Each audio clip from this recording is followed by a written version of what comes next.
Haleluya. Nataka kumshukuru Mungu wakati huu ambao ni wa kushiriki neno la Mungu. Kwa jina naitwa mchungaji Erastus Ng'ang'a kutoka Gospel Outreach Pwani. Ningetaka nikaweze kuwa nikishiriki neno la Mungu kupitia kichwa cha ujumbe wangu ambao nitakuwa nikishiriki siku zangu hapo mbeleni. Inaitwa bubujiko la maji jangwani. Na nashukuru Mungu kwa sababu ya nafasi hii. Ningetaka niende moja kwa moja katika neno la Mungu katika kitabu cha Isaia, mlango ni wa 43 mstari wa 19. Inasema, tazama nitatenda jambo jipya, sasa litachipuka, hamutalijua. Nitafanya njia jangwani na mito nyikani. Siku ya leo ningetaka nikaweza kushiriki na wewe katika hali ya jangwa ambao inapozungumzwa hapa katika maandiko. Wakati wote jangwa ni mahali ambapo ni mahali pa ukame, jangwa ni mahali pa upweke, jangwa ni mahali pa kukosa msaada, mahali pa kukata tamaa, mahali pa kukosa matokeo. Jangwa ni ya muhimu kwa sababu inakufundisha maisha ile ambao unaweza kuishi ukiamini Mungu, ama ukiwa naomba katika maombi yako ili Mungu aisikie. Wakati mwingi milango inapofungwa unakuwa katika hali ya ukame. Unaweza kuwa katika hali ya ukame ya kifedha, unaweza kuwa katika hali ya ukame ya mambo yale imekusonga kama mwanadamu, lakini watu wale waliokuudhi, milango inaweza kufungwa.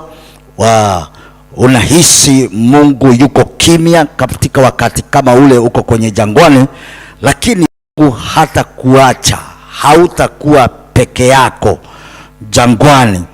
Mungu hakupeleki jangwa ili ukafe, bali anakupeleka akakufundishe kumtegemea yeye.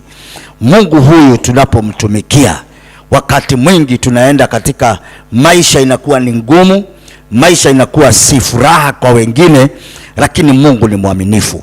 Ningekumbuka katika kitabu cha Kutoka mlango wa 16, Waisraeli walipitia jangwani kabla ya kuingia Kanani. Mungu lazima angewapitia jangwani, angewapitisha jangwani ili wajifundishe kumngojea, wajifundishe kumtegemea, wajifundishe kuweza kukaa katika njia ile Mungu alikuwa anataka.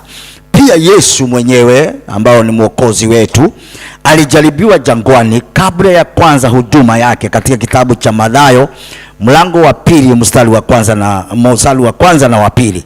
Jangwani ni mahali pa maandalizi. Mungu anatuandaa pale jangwani. Katika jangwa ni mahali pa kuondolewa uchafu wa ndani. Mungu anakuondoa ule uchafu wa ndani, mahali pa kumtegemea Mungu peke yake. Na wakati unapokuwa pale katika jangwani, Mungu anakupeleka katika njia zake ili aweze kuondoa yale yote. Maji wakati mwingine jangwani, maji ni ishara ya uhai. Maji inatupatia uhai. Maji katika lugha yetu ya kiroho ni Roho Mtakatifu. Maji inaleta uregesho. Maji inaleta ustawi. Maji, Mungu anaposema ataleta maji jangwani, anamaanisha ya kwamba ataleta uhai mahali palipokufa. Kwa hivyo maji inapokuja kunakuwa na miche inachipuka. Kwa hivyo siku ya leo na maishani mwako, kwenda jangwani si kumaanisha ni kufa. Kuna tegemeo, kuna tumaini, inaleta tumaini. Ataleta matumaini mahali pa kukata tamaa. Analeta mahali pale unakata tamaa, Bwana analeta tumaini. Analeta msaada mahali pasipokuwa na msaada. Maishani mwako analeta msaada. Na pia Mungu huyu ataleta fursa mahali palipofungika. You get an opportunity. Mahali ambapo hakuna nafasi, Mungu anakupatia hiyo nafasi. Na ukumbuke Mungu hapunguzi jangwa kwanza, analete maji katika jangwani. Mungu hapunguzi jangwa. Wakati anapolete maji, anailete kwa jangwa nzima, ili wanyama wanasaidika, wanyama msituni, miti na mea, na sisi pia tunapata maji. Inapochipuka tunapata mboga zetu na tunapata kuweza kustahimili. Maji yaliyotoka wapi? Waisraeli walipokuwa jangwani walilia kwa sababu ya kiu. Mungu akawaambia Musa apige mwamba, maji yakatoka. Hii ni inatufundisha kila kinachotoka kigumu, kinapotoka kile kinachoonekana kigumu, hiyo ni kwamba ni mwamba.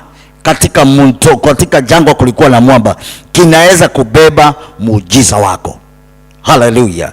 Na katika huo muujiza wako, dalili ya maji yamekaribia, vita huongezeka, mashambulizi ya kiroho yanaongezeka, watu wanakuacha, milango inafungwa ghafla. Hii mara nyingi ni ishara kuwa Mungu yuko karibu kufanya jambo lisilo la kawaida. Ujumbe huu wa kinabii, nasikia Mungu akisema katika kiroho, nitaleta maji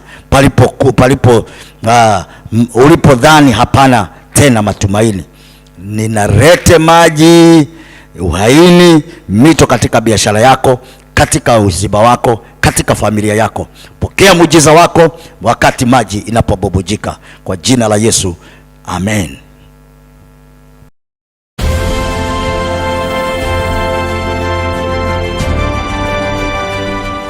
In a world connected by dreams and aspirations, how do we bridge the distances between us? At Fulbright Theological Seminary, we believe the answer begins with a shared vision. We are a global community, bringing together voices from every country, students and leaders, all united in a single purpose. Our mission is to provide theological excellence without borders, combining timeless wisdom with modern innovation. Imagine joining a vibrant classroom from anywhere in the world, connecting with brilliant minds and dedicated men. Here, faith is put into action. We are equipping a new generation of leaders to inspire, to serve, and to transform their communities and nations. This is more than just an education. It's a calling to make a global impact. Fulbright Theological Seminary, reaching the world, shaping tomorrow's leaders. Join